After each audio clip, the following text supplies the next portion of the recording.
Hello, this is your friendly neighborhood Dr. Jimmy 128, and I'm bringing to you the final game between Cebu versus Jabito. This is the King of the Hill challenge held during the Mineski Infinity Cafe opening, and this is now the climax. Jabito has beaten 10 challengers to nothing. His 11th match, he was taken by surprise by Cube Dion, who beat him with a with massive Zerglings in the middle of macroing. But Jabito managed to pull back, and now Jabito has just lost a game against Dark Templar.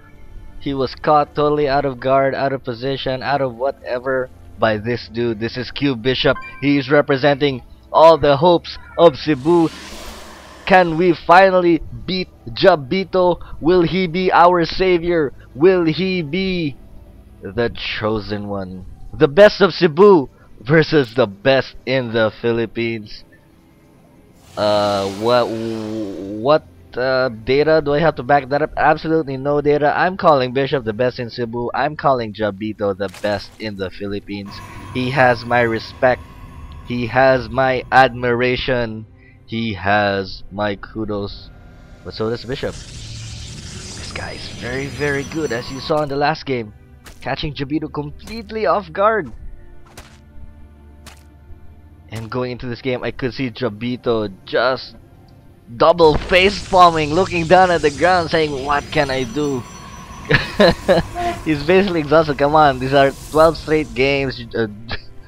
Bishop is relatively fresh. Jabito has been playing like crazy. We took a 10-minute break before this game. Jabito said, "Nah, let's get this over with." And this probe here just making sure that no drone gets in the way. So Jabito now going for the expansion. He's going into full expand. He's not going for any gas right now. He may... I don't know what he's gonna do. I can't tell what these high-level players are gonna do. Whoopsies. And looks like Bishop is going for a fast expansion. Though it isn't a forged fast expand, he wants to wall off this ramp to protect it and grab a relatively safe second. Jabito also doing the same, though his hatchery is well on the way. No nexus has been started yet for Jabito. And man, this has been one hell of a ride. I mean, I had a lot of fun during the live event. I'm having so much fun casting these games.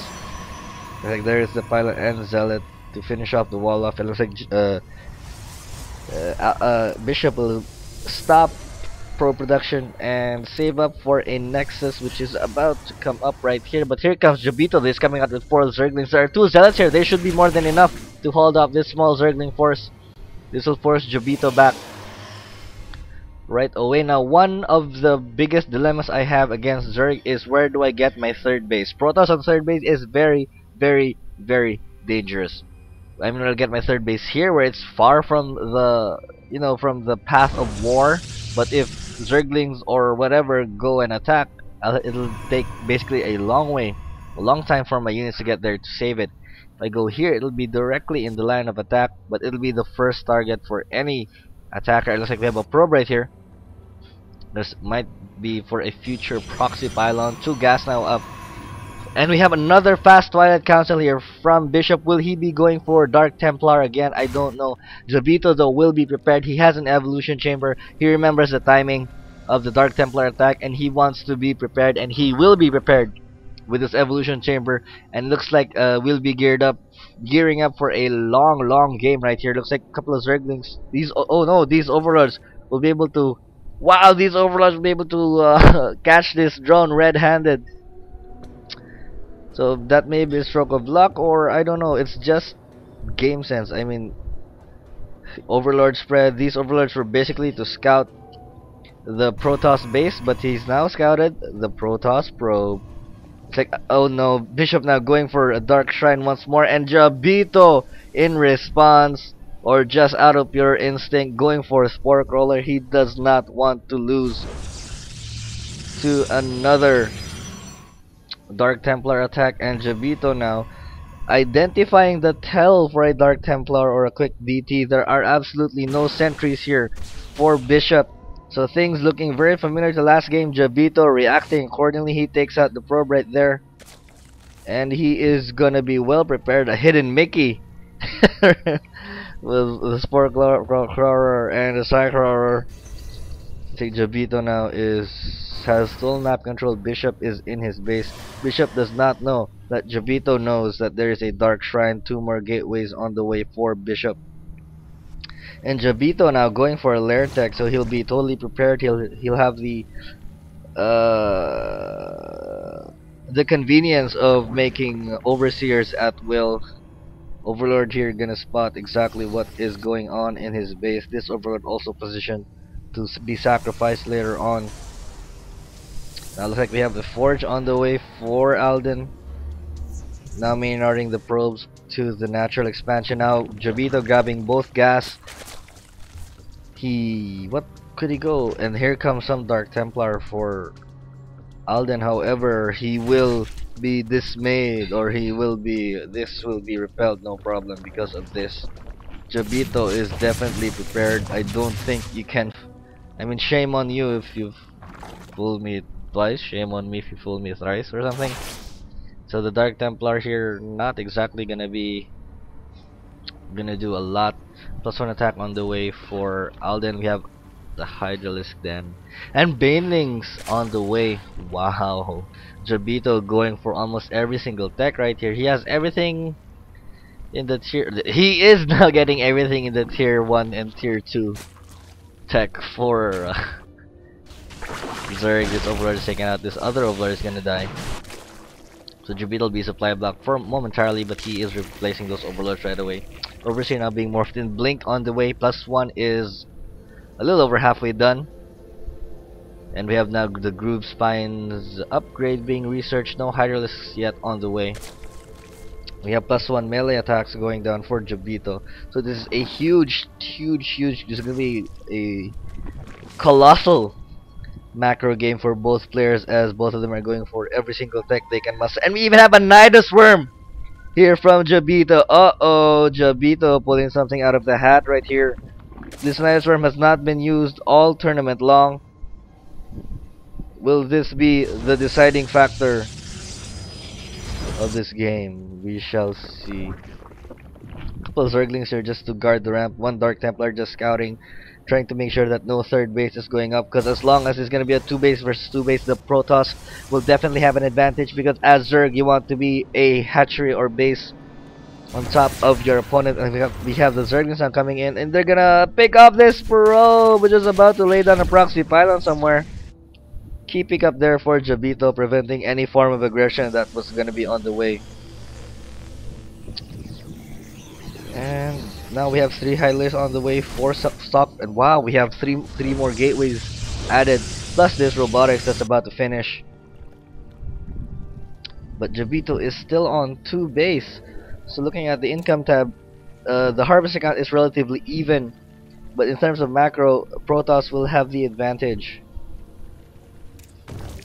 Whoopsie, wrong button. We have 4 roaches now on the way, and there's an Nidus Worm now being morphed in, and Alden is desperately looking for. There goes the. And he's now pulling all his forces back. He sees the Nidus Worm, he sees the forces, and here come the Hydralisk roaches and even some queens. They may lay down some creep tumors, but this is a huge battle here for in the main of the Protoss player. An Overseer. Wow, he even used the Overlord, because he may have even turned the Overlord into an Overseer, and oh no! Looks like Alden now, he's in a little fix. He's now forced to morph the Dark Templar into Archons. He is now blinking to the best of Italy, and there are more roaches being flooded in. Nice healing right there for the Queen. And then, oh no, my gosh, I'm out of words. The Archons now are coming in, absorbing as much damage as possible. Okay, nice transfuse there from the Queens. And nice defense from Alden, from Bishop. Bishop holds off the Nidus Worm attack, though these 2 creep tumors will be this will be balls. Never mind, I'm sorry. They'll be a little pesky, a pain for a while. So it's like Alden now moving out with +2 stalkers. Let's look at the upgrade count. Alden is +2, and oh no, there are no upgrades for the Hydras and Roaches. +1 is just now being researched. If If Bishop can catch Jabito before he gets any upgrades, this will be huge. However, Jabito does have a rather menacing force of Hydralisk. Hydralisk will always be scary. He's just not clearing out a couple of creep tumors, receding the creep, and we have a changeling. And here we go. Jabito is gonna have to defend right here. Alden is knocking on the front door. He's blinking to the best of his ability, as I've always said. And oh no, Jabito is going in. These stalkers, but the stalkers have +2. They are able to push the Hydralisk and Roach Force away, but the Hydralisk now retreating to the 2 spine crawlers up top. And we have 10 roaches on the way for Alden. He's not grabbing a third though. And here comes the Nidus Worm again.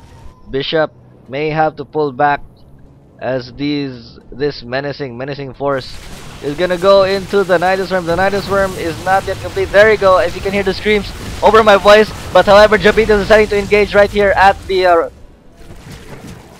ramp. However, now here comes some roaches now flooding in. Jabito is now laying siege upon the main of Alden. Alden forced to pull all of his units back. This is the advantage that Zerg have over the Protoss force. The Protoss have very slow units. It'll take a while for them to traverse the entire map. But these Nidus Worms, man. Hey, my god. I don't know what these stalkers are doing. They took out the Overseer operator, but however, the main of Bishop is just being ramsacked right here. And here come the stalkers just now blinking in onto the high ground. They will be able to take out every single unit, or they can just retreat to the Nidus Worm. However, Jabito is just sacrificing this entire army, trying to kill as many Protoss units as possible. Jabito now grabbing his third, as you can see here on the minimap. And Alden destroys that attack. However, he lost a lot. He lost 28 probes right there. That's a whole lot of probes. Looking at the income tab, Jabito is fairly ahead, and now Alden is grabbing his third. However, Jabito is moving out with his forces. These roaches could very well end the game. They are now at +1. Let's look at the production tab. No upgrades being researched though. We have 5 Hydralisks on the way. This next is just about to be warped in.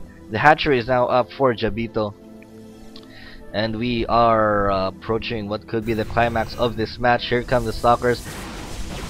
And the Templar, the Dark Templar can go to town right here. There is no Overseer. However, Bishop now choosing to blink in. Not exactly the best idea, because the roaches are just meaty shields for the Hydralisk. The Hydralisk can attack from the back. Was that a bad decision there? Bishop needs force fields right here to split the army, because he engaged at a relatively enclosed area, so force fields would have made the difference right there. However, Bishop though not going for those sentries. That's one thing Bishop isn't. I haven't seen Bishop do a lot is get sentries. He's focused more on those beefy zealot stalkers. Looks like for this match he's going absolutely stalker. He's going for stalkers. And a key pickup there for Jabito. By taking out the Twilight Council, that prevents Alden from grabbing his third attack upgrade. So the key pickup there. Maybe Jabito did that on purpose, but there is a huge Zerg army right here knocking at the front door of Bishop. Bishop does not. Will he have enough stalkers? Will he be able to blink his way out of this, or will Jabito take the game? Bishop is now retreating into the mineral line, trying to mineral line, trying to funnel these forces. However, Jabito being wise, he pulls back just a little bit to get a nice concave for his army.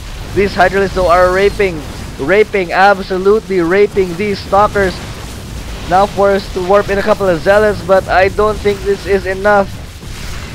And there's another attack here with Zergling, so an excellent choice of splitting the army here for Jabito. Jabito looks like he's gonna take this game by simply because of great decision making and army management. And there you go, there's the GG from Bishop. Jabito is your winner for the King of the Hill challenge. Jabito is the King of the Hill for this event. He has beaten every single player that Cebu had to throw at him. Bishop being a good sport, giving the GG, and wow man, Jabito is definitely a force to be reckoned with here in the Philippines. Jabito proving who is the better player. Of course, this isn't over. Nothing is. I hope you guys enjoyed that series. Jabito proving to be exactly what I have proclaimed him, the best StarCraft 2 player in the Philippines. I hope you guys enjoyed that series. It was a very, very fun opening. Congratulations to Mineski Infinity Cafe for a very, very successful opening. Congratulations for the tournament.